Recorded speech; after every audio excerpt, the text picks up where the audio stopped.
Ayun, may nadagdag Ayun, naman, talo. may nadagdag pa, at yun yung dalawa, si Jess tsaka si Angel. Ayun, sana kahit wala ako dito mag-updated kayong dalawa, kayo lalo ka na Jess.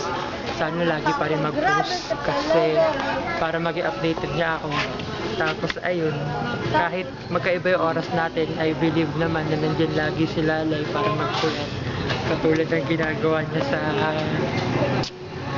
sa best friend niya, si Dindin, na ayun, ginagawa rin naman niya yun dati sa akin. Kaso nga lang, ewan ko lang kung bakit nagkadaloko-loko na. Although, dumating sa point na halos di ko na maramdaman, pero tinaniman ko pa rin. Tapos ayun nga, thank you so much talaga kay Lalay kasi lagi siya nandyan, lalo na nung nagkaroon ng trouble si Daphne.